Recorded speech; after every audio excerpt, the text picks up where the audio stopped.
Fish in a Tree by Linda Mullally Hunt.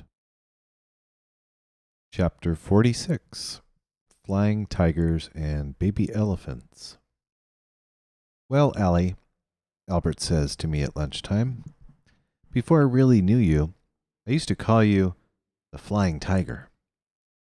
Ooh, Albert, that's a great name, Keisha says. Like fierce, like nobody messes with her, right? I wish that described me, but it doesn't. Why in the world would he nickname me that? I thought that Albert paid more attention to things. I look up and he's watching me. Well, he asks, aren't you wondering why I called you that? I shrug. It's not an insult, just my observation. I shrug again. Fine. Tell me then. Before the United States entered World War II, there were a bunch of American pilots in China. They were called the Flying Tigers. They flew those planes with the shark teeth on the nose. Wait, I said, my dad and my brother love those planes. He nods once as I try hard to shake out the mind movie of me as an airplane.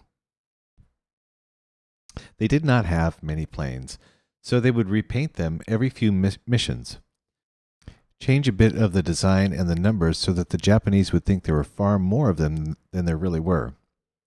I sort of know what he means. I've watched you trying to figure out how to repaint yourself for other people all the time, trying to make them think one thing about you when the opposite was true, like with the teachers, always getting sent to the office. Wow, I can't believe Albert noticed all this. Okay, Keisha asks, do you name everyone like that? I like analogies. They interest me and help me understand. What about me? Do you have a nickname for me? He hesitates. Okay, Professor, spill it, Keisha says. He bites his lip. Listen, you better tell me, and tell me now. The baby. What? The baby? Are you kidding me? She gets a great name like the Flying Tiger, and you call me the baby? What the heck is that supposed to mean? He turns red. I didn't want to offend you. Well, it's just a little too late for that. I'm going to send you into space, where no man has gone before. No kidding. Is Keisha quoting Star Trek now? The girl has lost her mind. I called you the baby because you're quiet. You're taking everything in. But when you want something, you're loud about it and usually get your way pretty fast. I burst out laughing. Oh man, Keisha, that is just too perfect. She folds her arms with a bit of a hump, but begins to laugh too. Albert, do you have one for yourself? I ask. When he doesn't say no, I know it means yes. Tell us, Keisha says. I'm the elephant. Because you're big? I ask. No, Keisha says, because he has a good memory. Elephants do have good memories, he says, but that isn't why I chose it as my symbolic name. Then why? I ask. Well, I've become a pachyderm. Is that a religion? I ask. His face twitches a bit. No, an elephant is a pachyderm. It means an animal with a thick skin. I guess we're all pachyderms then. Or we pretend to be. His finger picks at the side of his thumb. Elephants feel a wide range of emotions, but their behavior remains constant. On the outside, happy and sad often look the same. I can't remember the last time I had nothing to say about something. All this time, I thought Albert was a science guy, with as much feeling as a pine cone. But I was wrong. All that watching he does, all that thinking. He really does understand things. He definitely gets me. Chapter 47 Great Minds Don't Think Alike. Mr. Daniels looks really happy as he makes an announcement to us one morning. Today, my Fantasticos, we are going to jump from our social studies unit and talk a little bit about some famous people. People I bet some of you know. He takes out pictures and stands them up on the tray of the board. They almost cover the length of it. And I worry that we will have a test. We'll have to write about our favorite. Mr. Daniel seems electric. I'll say the name, then you tell me if you know why they're famous. Deal?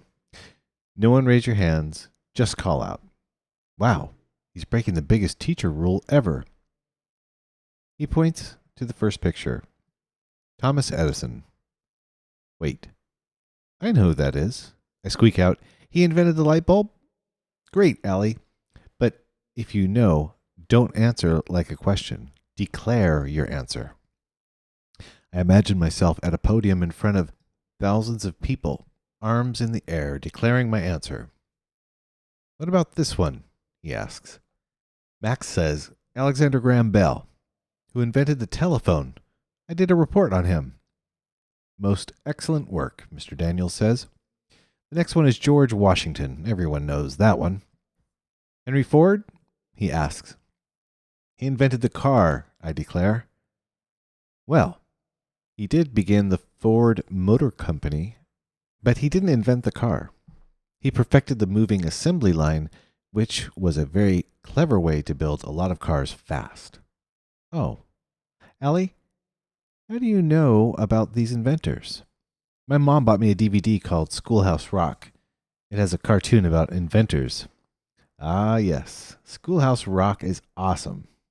Next one, Albert Einstein. He says this one is like introducing someone on a game show.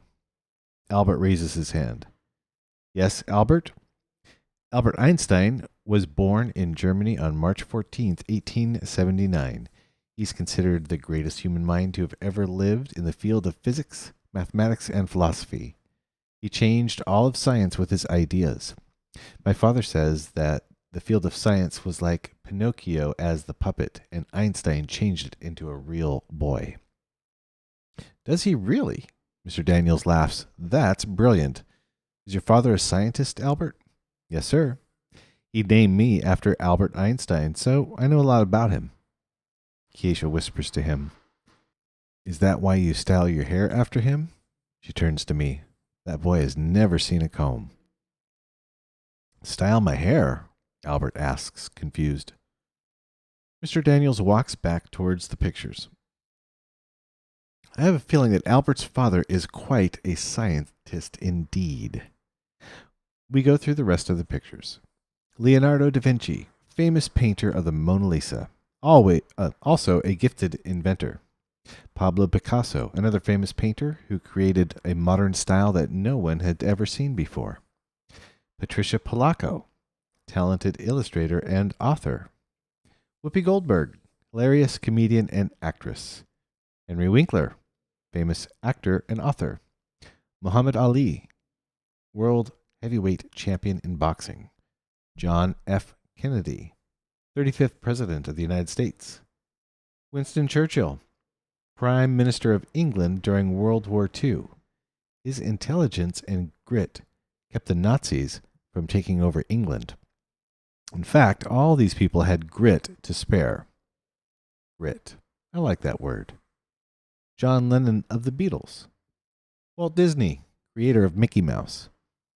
Then Mr. Daniel stands back. Don't you all agree that this is a stunning group of talent?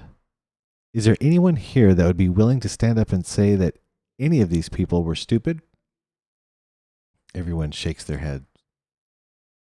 Albert gave us a rundown of Albert Einstein, but did you know that he was kicked out of school when he was young? His report card said that he was too slow to amount to anything. He couldn't memorize the months of the year. In fact, he had trouble tying his shoes. But he was and remains one of the greatest minds we'd ever seen. Remember when I had a hard time tying my shoes? Travis sat in front of me for a long time teaching me the baby way, where you make the rabbit ears. I stare at Einstein's picture with his crazy white hair that looks like he had an accident with a light socket. How could he figure out something like time travel and not know the months of a calendar? Mr. Daniel says, some people say that John Lennon is one of the most gifted spiritual musicians ever. He walks over and points to Walt Disney. What about this guy? Did you know he was told by a teacher that he wasn't creative enough? He moves over. How about Henry Ford? He was born understanding how an engine should work. He just knew without studying it. Hey, that's like Travis. He walks toward the windows. Knew exactly how it should go together. He never went to school for it, but he was such a genius with machines that he worked as Thomas Edison's engineer for a while. He built his first car by hand by building a motor and putting it between two bicycles. Then, with his idea of using the moving assembly line, he ushered in a new world. He walks back toward the board. You know what all these people have in common? He asks the class. Then he stands in front of my desk and looks me dead in the eye. Many people believe they had dyslexia. I feel it in my gut. In fact, I feel it everywhere. He smiles a bit. That's right. As children, they struggle to read even simple words, and, based on some other clues as well, most experts believe that they had dyslexia. But, of course, we know their struggles weren't because they were stupid. It's just their minds work differently. And thank goodness they did, because otherwise we may not have telephones or light bulbs or stunning works of art. He smiles. Oh, and we wouldn't have Mickey Mouse. He's quiet for a while. I think he's letting it sink in. So, then, for your homework, I have an extra credit assignment. He turns on the smartboard, and there's writing. JU, JT, NVDI, IBSEFS, UP, SFBE, XIFO, ZPV, EPOU, IBWF, UIF, DPEF, period. The class is already complaining that they can't read it, complaining that it makes no sense. It's a code, he says. Each letter stands for another. Extra credit for anyone who can crack it. It isn't exactly like reading with dyslexia, but it'll give you a taste of how hard it is, how long it takes. Then he looks at me, and how smart you have to be to persevere. He dismisses us, and everyone starts to get ready to go home. But I'm still staring at pictures of all those famous people and wondering if they felt like me when they were young. Did they feel stupid? Did they wonder what would become of them? Mr. Daniels squats next to me. Allie? Although the room is loud, it's like the sounds are far away. Are you okay, Allie? Mr. Daniels asks. I turn to him and have to clear my throat before speaking. All those people there? I look back at their pictures. All those people couldn't read, like me? Indeed, he says, smiling. Not that they couldn't read. They just needed to learn a different way. That's all. He puts an oval-shaped piece of metal in front of me. This is a paperweight, he says. It's a gift for you. For me? Yes, look. He points at each word as he reads them. Never, never, never quit. Winston Churchill. Pick it up. It's heavy. I'm not giving it to you as a reminder because I know that you'll keep at it. I've really gotten a sense lately of how hard you've had to work to learn what you have. And, he says, laughing, you fooled a lot of smart people. So, how smart does that make you? I swallow hard.